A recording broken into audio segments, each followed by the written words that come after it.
Middle east की सबसे बड़ी खबर बिना रुके सीधा आपके सामने। इंडिया पाकिस्तान के बीच जो चल रहा है उसके चक्कर में मिडिल ईस्ट को शायद आप थोड़ा सा भूल गए हैं, फिलिस्तीन को थोड़ा सा आप भूल गए हैं। लेकिन मैं आपको याद दिलाना चाहूँगा कि कुछ ऐसी चीज़ें जियोपॉलिटिक्स में हो रही हैं जिसकी हमें उम्मीद नहीं थी।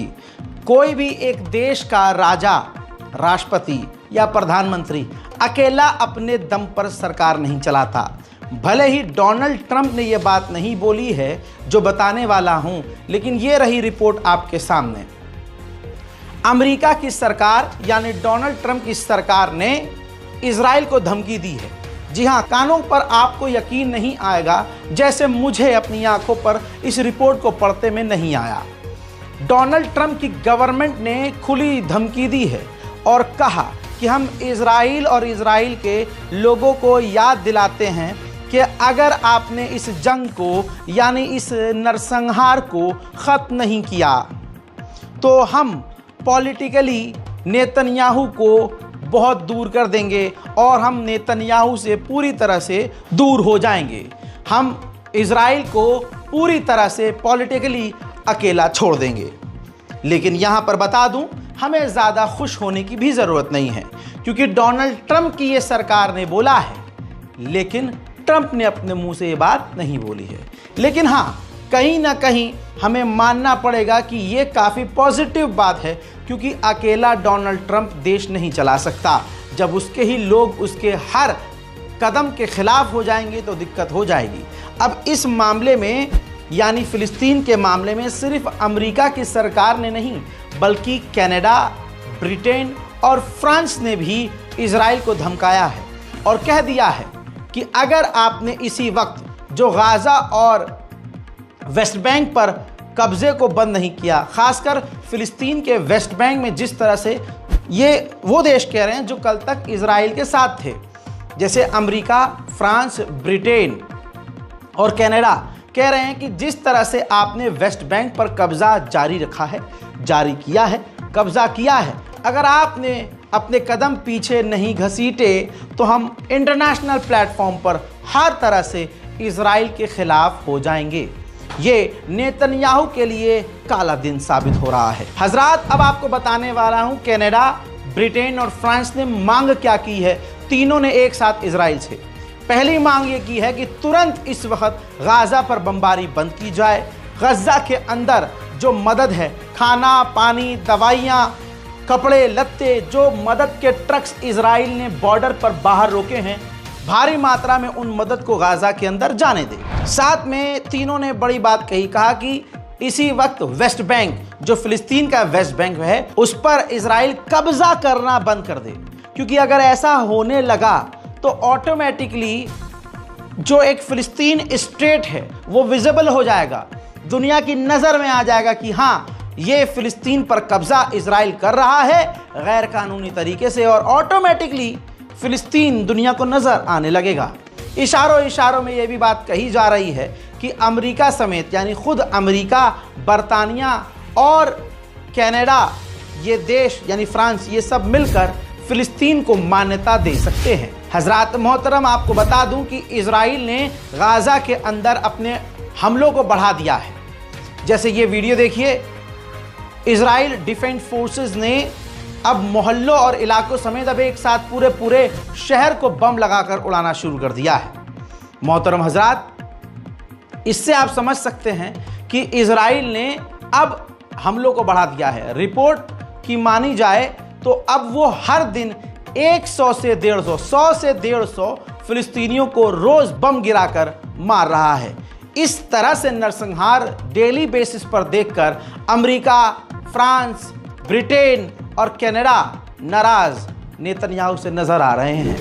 इसके अलावा अमेरिका के 300 कॉन्ट्रैक्टर्स की टीम गज़ा पहुंच चुकी है। ये उसी टीम की बात कर रहा हूं जिसे अमेरिका ने मुअय्यन किया है, अमेरिका ने तैनात किया है और इजराइल की परमिशन, इजराइल के अंडर इस टीम को बनाया गया है ताकि खाने पीने की मदद तथाकथित आतंकवादी हमास तक न पहुंचे। आम लोगों तक मदद पहुंचे। अब इंडोनेशियन हॉस्पिटल जो काफी मुश्किल से गाजा में काम कर रहा था, जरा इस तस्वीर को आप देख लीजिए। इजराइल ने टारगेट करके उस हॉस्पिटल के जनरेटर को तबाह कर दिया। इसके बाद अब अस्पताल में जब कोई मशीनरी काम नहीं करेगी तो लोगों की जान कैसे ही बचाई जाएगी, आप समझ सकते हैं। उधर अमेरिका, बरतानिया, इन तमाम देशों के नाराज होने के बावजूद ये कट्टरवादी नेता नेतन्याहू एक बार फिर से रिपीट कर रहा है कि मैं यानी इजराइल पूरी तरह से गज़ा पर कब्जा करेगा, पूरे गाजा को हम कंट्रोल करेंगे, हमारी सेना बहुत जल्द पूरे गाजा पर कब्जा करेगी। हजरात, जो बात मैं कहता हूँ वो भारत के बहुत सारे मुसलमानों को बुरी लग जाती है। मदारिस में पढ़ाने वाले जो बड़े टीचर्स हैं, उलमाए दीन हैं, उनको मेरी बातें चुभ जाती हैं, लेकिन ज़रा उन उलमा को भी शर्म आनी चाहिए जो मुझ पर कटाक्ष कर रहे हैं या मेरे बयानात के खिलाफ हैं, क्योंकि जो बात मैं कह रहा हूं आज वो फ़िलिस्तीन के लोग भी कह रहे हैं। याद रखना, फ़िलिस्तीन के लोग कह रहे हैं जिन्होंने अपनों को खोया है। वो दर्द जो आप और मेरे देखने वाले बयान कर रहे हैं और अरब से सवाल कर रहे हैं, आज वही फ़िलिस्तीनी अरब से सवाल कर रहे हैं। जैसा कि आपको पता है कि मिडिल ईस्ट में अरब का दौरा करने के बाद कतर जैसे, सऊदी अरब जैसे बड़े बड़े देशों ने अमेरिका से वादा किया है कि हम ट्रिलियंस ऑफ डॉलर में अमेरिका में पैसा इन्वेस्ट करेंगे। दूसरी तरफ जहां ये डील हो रही थी अरब से, अरब डील कर रहा था अमेरिका से, वहीं उस दूसरी तरफ फ़िलिस्तीनियों को मारा जा रहा है और मारा जा रहा था और अभी भी कत्ल किया जा रहा है। ऐसे में एक फ़िलिस्तीनी शख्स जिसका कुनबा तबाह हो गया, जिसका घर बर्बाद हो गया, वो वीडियो मैसेज के ज़रिए तमाम अरब देशों से नाराज़गी, दुख व्यक्त कर रहा है और कह रहा है कि अरब ने फ़िलिस्तीनियों को धोखा दिया।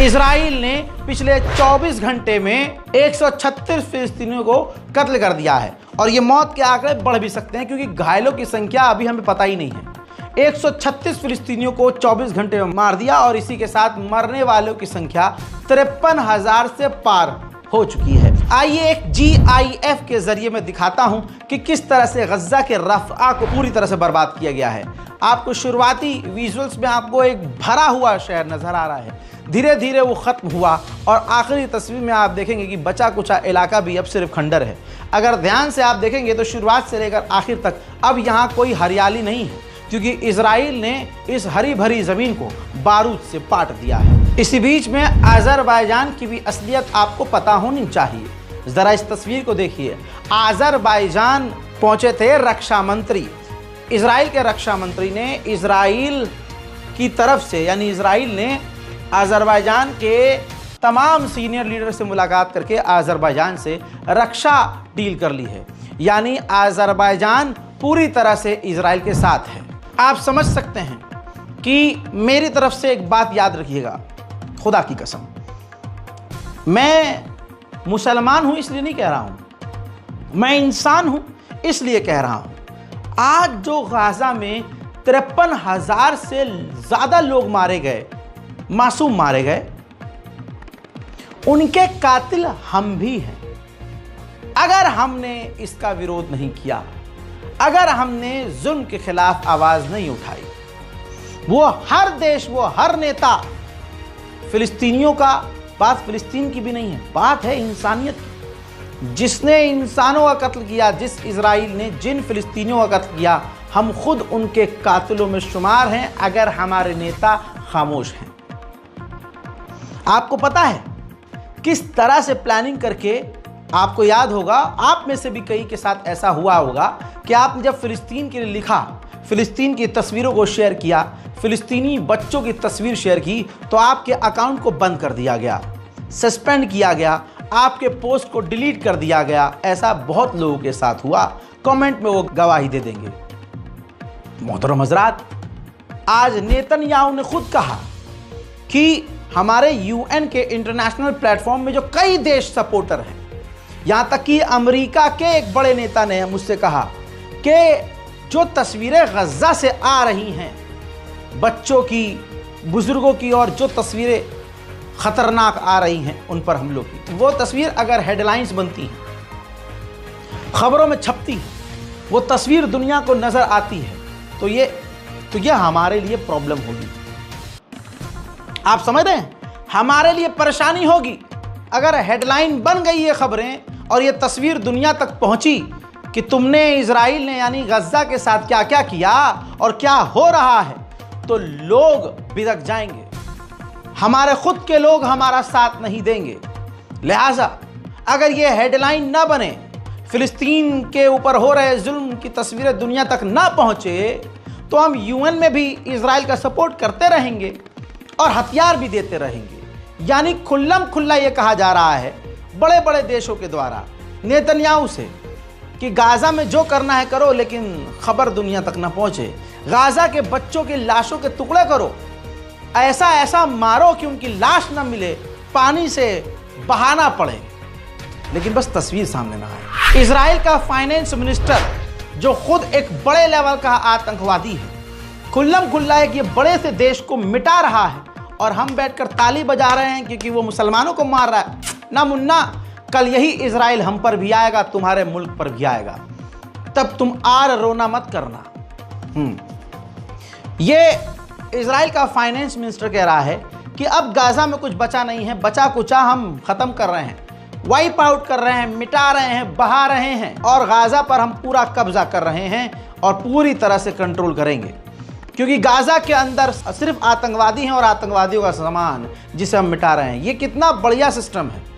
किसी को आतंकवादी बोल, भारत में तो होता है किसी को आतंकवादी बोला और जेल में डाल दिया, किसी जो सवाल करने वाला है सरकार से उस पर आतंकवादी का इल्ज़ाम लगाया, यूएपीए लगाया, एनएसए लगाया, जेल में डाल दिया। लेकिन सोचिए, एक पूरे मुल्क को ही आतंकवादी घोषित किया जाए, और सिर्फ घोषित ना किया जाए, पूरी दुनिया में कानून है भाई, कोई आतंकवादी मारा तो नहीं जाता सीधा, उसको भाई जिंदा गिरफ्तार करना प्रायोरिटी होती है, फिर उस पर केस चलता है।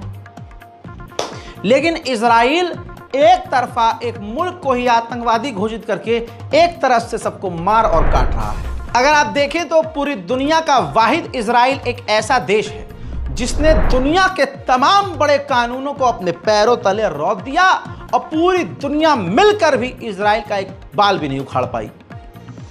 या यूं कहिए कि पूरी दुनिया भी यही चाहती थी, क्योंकि मुसलमानों से इतनी नफरत है कि मार दिया जाए, मिटा दिया जाए, हम पे कोई घंटा फर्क नहीं पड़ता, क्योंकि हैं तो मुल्ले।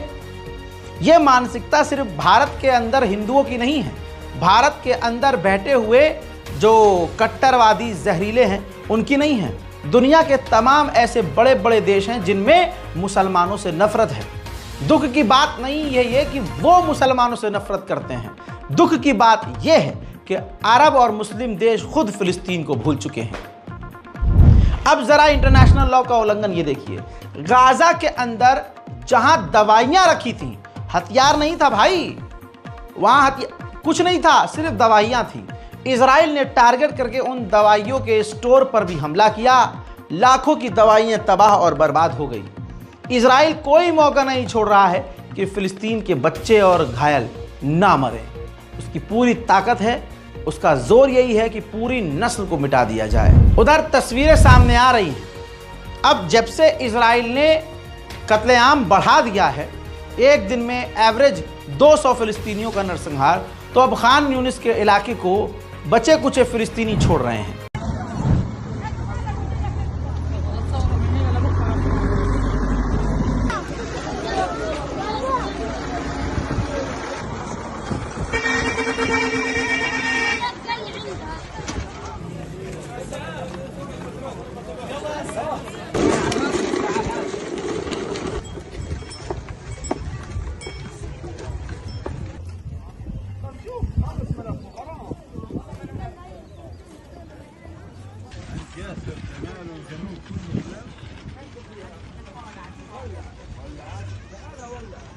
गद्दारों में भाई साहब मुसलमानों का नाम काफ़ी पहले से ऊपर रहा है। हमने अपनी कौम को बड़ी बड़ी मुसीबतों में अकेला छोड़ दिया, तो होगा क्या।